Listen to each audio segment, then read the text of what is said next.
আসসালামু আলাইকুম ভিউয়ার্স, সবাই কেমন আছেন? আশা করি সবাই ভালো আছেন। আলহামদুলিল্লাহ আমিও ভালো আছি। তো আজকেও নিয়ে চলে আসলাম রোকেয়া মিনি ভ্লগ।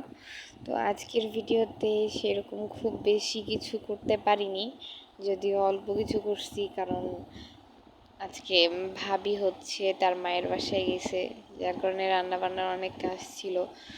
তো সেরকম খুব বেশি বড় ভিডিও করতে পারলাম না। তো আজকে করেছি মসুর ডালের বড়া। মানে কালকে করেছিলাম নিম পাতা দিয়ে বুটের ডালের বড়া, আর আজকে করেছি নিম পাতা দিয়ে মসুর ডালের বড়া। আসলে টেস্ট দুইটারই একই, শুধু এটুকুই পার্থক্য, একটা মসুর ডাল আর আরেকটা হলো বুটের ডাল। আজকেও বুটের ডাল দিয়েই করতাম, কিন্তু বুটের ডাল ভিজাতে ভুলে গেছি। আর বুটের ডাল ভিজতে আর অনেক সময় লাগতো। তো ভাইয়া বলল যে বুটের ডাল দিয়ে না করে আজকে মসুর ডাল দিয়ে করো। তো সেই জন্যই মসুর ডাল দিয়ে করা। তো আর হালকা বৃষ্টি বৃষ্টি আবহাওয়া ছিল, মানে মেঘলা মেঘলা আবহাওয়া। তো এরকম মেঘলা মেঘলা আবহাওয়ার মধ্যে একটু ভাজা পোড়া অবশ্যই সবারই ভালো লাগে, তো সেই জন্যই করা। আর এই তো তারপরে আম গুছাইতে চলে আসছি। গ্রামের বাসা থেকে আম নিয়ে আসছে আমাদের বাগান থেকে। তো আমটা হচ্ছে গোপালভোগ আম, আমাদের এদিকে গোপালভোগ বলে। তো আপনাদের দিকে এই আমটা কী আম বলে অবশ্যই আপনারা জানাবেন। তো এই তো আম গুছাচ্ছি। তো আম গুছাইতে গুছাইতে হুট করে দেখি একটা ছোট্ট আম, এত পিচ্চি একটা আম, কিউট ছিল অনেক আমটা, আর অনেক সুন্দর লাগছিল। তো আমি ভাইয়াকে জিজ্ঞাসা করছিলাম যে আমটা কবে পাকবে। ভাইয়া বলছে এত ছোট আম পাকবে কিনা তার ঠিক নাই।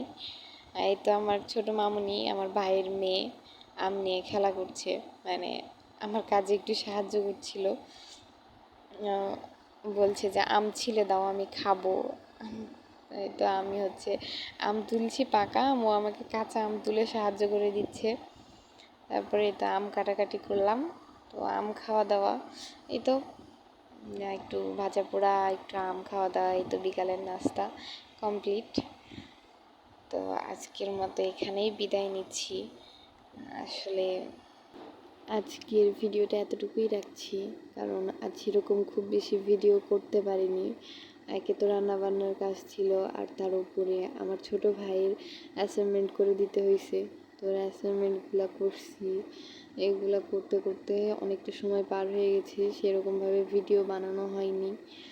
সামনে ইনশাল্লাহ কালকে আবারও এরকম ছোট ছোট মিনি ভ্লগ নিয়ে সামনে আবারও আসবো। আপনারা অবশ্যই দোয়া করবেন আমার জন্য। আর ভিডিওগুলো ভালো লাগলে অবশ্যই লাইক, সাবস্ক্রাইব, কমেন্টে জানাবেন ভিডিওটা মানে কতটুকু আমি হচ্ছে সেরকমভাবে করতে পারছি, কারণ এটা আমার ফার্স্ট টাইমের অভিজ্ঞতা। তো কেমন হচ্ছে আমি সঠিক জানি না। আপনাদের ভালো লাগলে অবশ্যই অবশ্যই আমাকে জানাবেন কমেন্টে। আজকের মতো এখানে বিদায় নিচ্ছি। সবাই আমার জন্য দোয়া করবেন।